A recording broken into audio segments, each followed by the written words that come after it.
The Square Ball Podcast.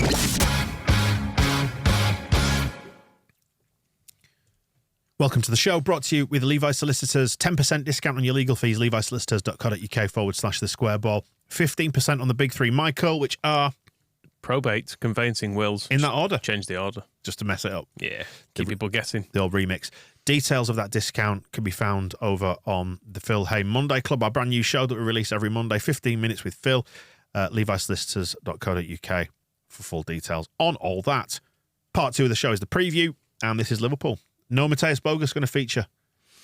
Oh, I was really hoping he would as well. Yeah, but a bit of a blow seeing him complete his move to LAFC. He's having a nice life, isn't he? He's gone from Ibiza to LA. Fair play to the lad. Anfield, we beat them. Jesse Marsh's high water mark. Wasn't that Chelsea? I don't know. Yeah, probably, but I think under the circumstances. Yeah, I mean, no one saw it coming, did they, in fairness, at Anfield. But I watched the highlights of it back. We rode our luck, I think it's fair to say. But also, we were decent and we had some chances in this one.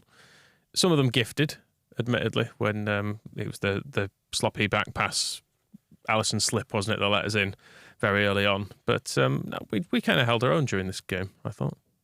Melier held our own. Yeah, he had a fair bit to do. But, you know, maybe he owes us one, because having watched back the Palace goals, I think he should have done better on the first one.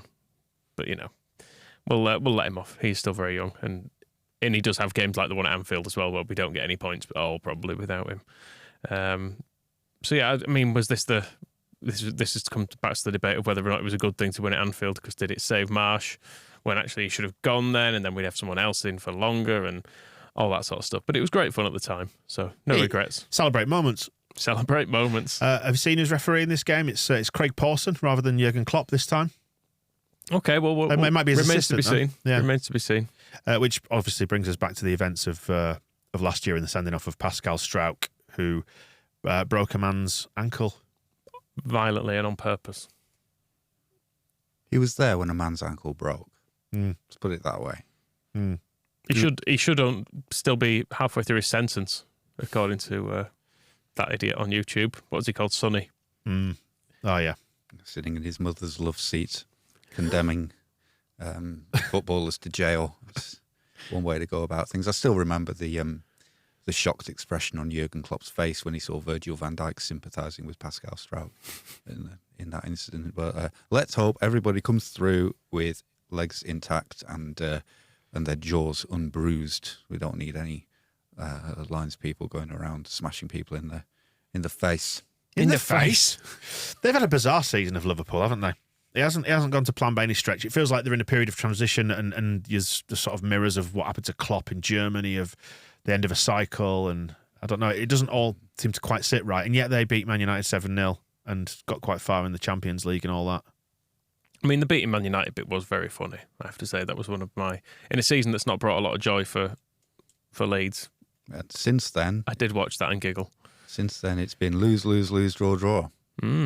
Useless. Lost to Bournemouth, for God's sake. I know that in that run they have played Real Madrid, Man City, Chelsea admittedly aren't very good, but and Arsenal. So they played a lot of very good teams in this run, but still, they can't win. No, they can't. I'm kind of entertained a little bit. Well, I don't know what to make of them, because there's.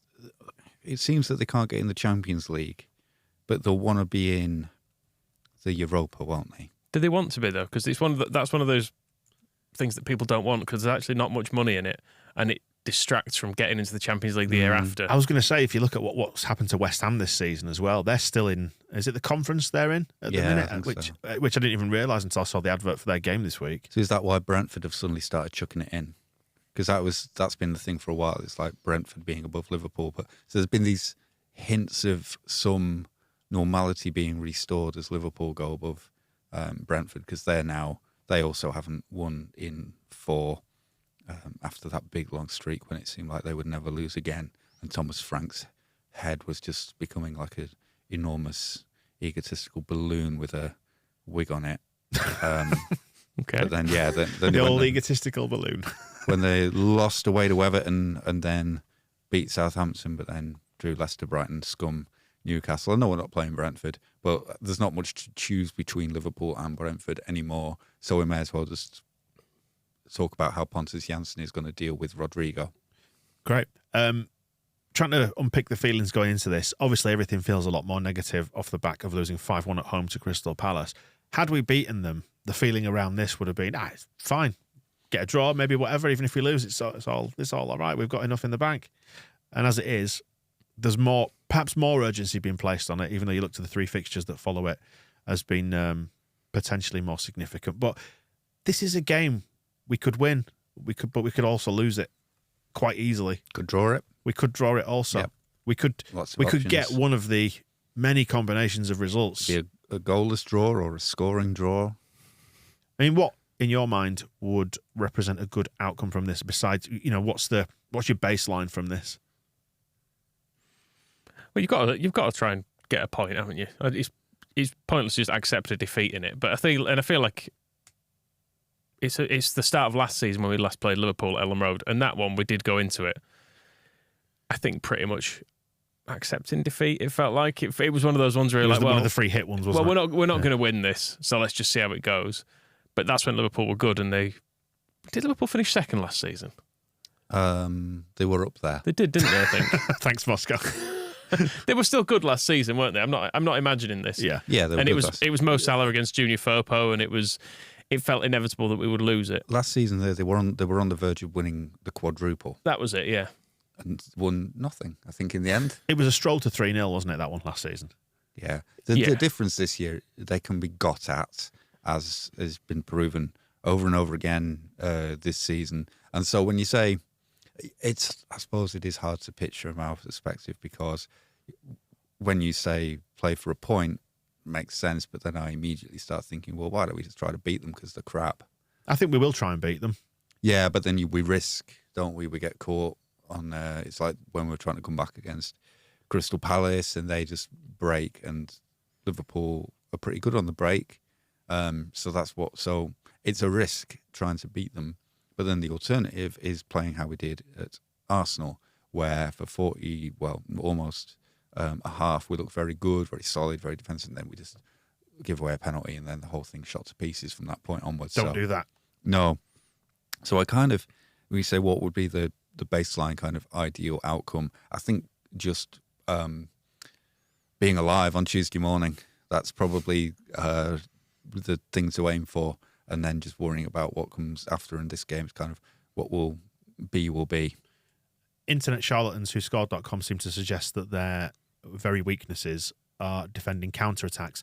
One of their strengths is counterattacks. So why don't we let them just attack a bit and then we can counter them rather than us attacking them too much and them countering us? I mean, I'm aware this is coming after Palace when they did counterattack on us and score, but we have looked better defending against counterattacks since Javi came in, because we don't seem to be ploughing everyone forward in the same way as we were against Marsh, because that was the way the team's always scored. They win the ball, hit a big long one diagonally, and then there's someone in loads of space, and then they go and score. So we have stopped doing that. Yeah, they're not getting over the top behind our fullbacks anymore. They're just sort of going round them. I mean, do we think Luke Ayling should sit this one out? It's interesting. We spoke to Hayden Evans, didn't we, before this one, recording the Phil Hay show, and he was saying it's a dilemma, isn't it? Do you bomb him out at this point and knacker his confidence, or do you stick with him and let him play his way through it? I don't know. It's tough, isn't it? Especially given that. Do you trust Rasmus to be parachuted into this? Well, the reason Ayling ended up playing is because Rasmus was rubbish.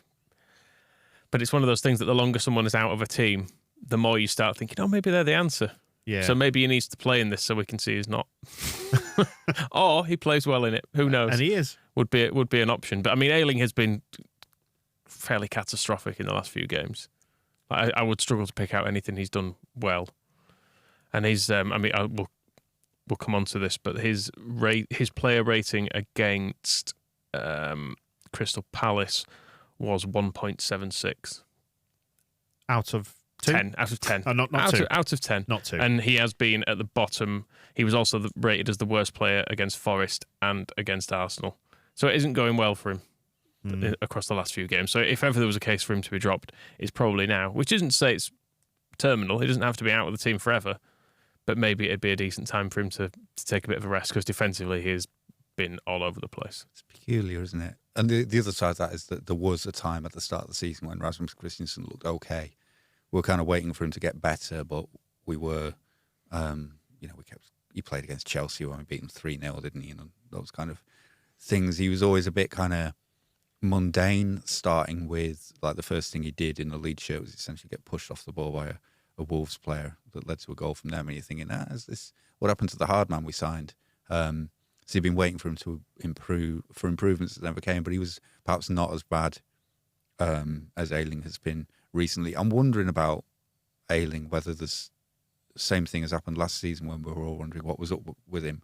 Like, why has he suddenly started playing so badly? And then as soon as his season was finished, he was like, right, he's off to hospital to get fixed. Whether there's some, because he was brilliant against Scum, wasn't he? And there was that little run of games when he, after Marsh had gone, where we were all convinced Luke Ayling is the best right back we could possibly wish for or dream of. And then to go from that to that level to this level makes you wonder whether his knees are shot again or something, because that can happen. He might just be getting old.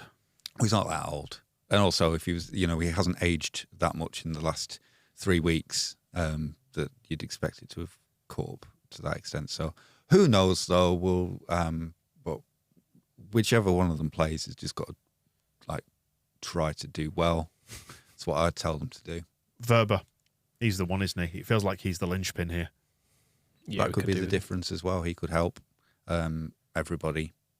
I suspect if he isn't fit, we might see Cooper in this one, just for a bit more experience at the back, potentially. And Strauch was not great either. I thought he's he can look a bit passive at points, can Strauch. And he's obviously got his bad memories of this game last year as well. I don't know. He's quite he's a nice timid boy, is Strauch, which is sometimes not what you want in a centre-back. He's a big sexy plasterer now, isn't he? He'll come round, give you a good friendly and competitive quote and do a good diligent job and be nice and polite and accept a cup of tea when he's in, but he'll even take the cup to the sink and wash it out for you. Mm.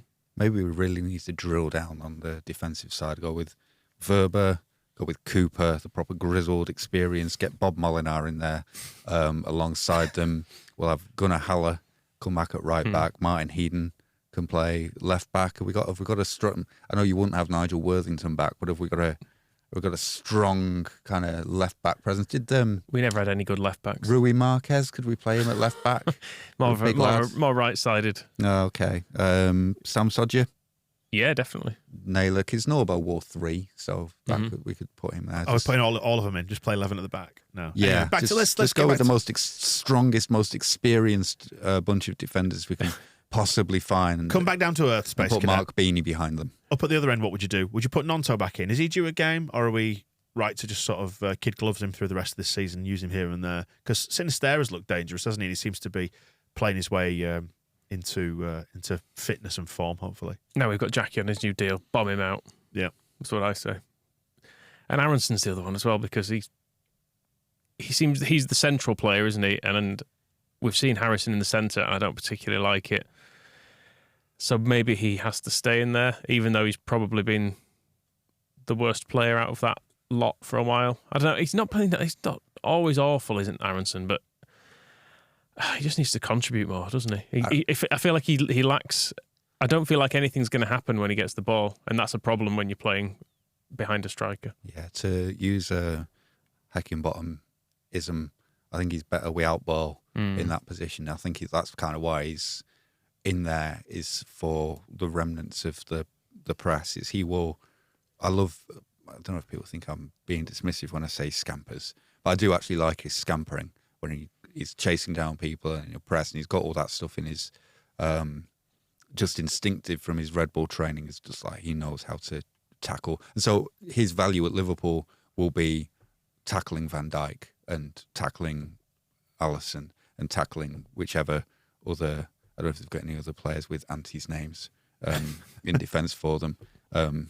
Irene Canate. Yeah, tackling all of them, winning the ball and giving it to Bamford or Rodrigo to score. The other side of Aronson, where he definitely struggles more and where I wonder what we do with him perhaps longer term, is when we probably needed it in the second half at Palace is when the ball went forward to him, foot on it, pass it to somebody or do something creative with it. He tends to just kind of scamper about with it, which when he's trying to get the ball off somebody else is great. But it's like a little pixie, isn't he? Composure and sort of there was a break in the first half when he got the ball, and this is very hyper, like lots of attention on him, but whatever. And he was on the break, and I think it was Harrison was on the right wing outside him, and in loads of space. And I was watching, and maybe it's it's the benefit of being in a higher position than not on the pitch. But I could see that Aronson was just looking left. I'm like, look, the other side. Jackie's there. And eventually, he spotted it, and you could see he shifted. Oh, right, I can do that. And it just took a little bit too long for him to kind of get all the options to both sides. Situational awareness, Moscow. Yeah, he's a little. He's the kind of things that if Pablo Hernandez was still there, would just be like, I know where all the 11 players are, including myself. It's fine. Whereas he's not quite. I mean, he's 21, so there's a long way to go. But I would play him against Liverpool because tackling Edna and Nora and who else? Ivy, all the other old dears who are at the back for Liverpool, and that could result in some goals. Very good. Thanks for your analysis. I enjoyed that. And Cody Gakpo will obviously get sung out, "You're too shit to play for Leeds," as he scores Liverpool's second. He won't score. He's because he's too shit to play for Leeds. So not a problem. Not worried about him whatsoever. The Square Ball Podcast.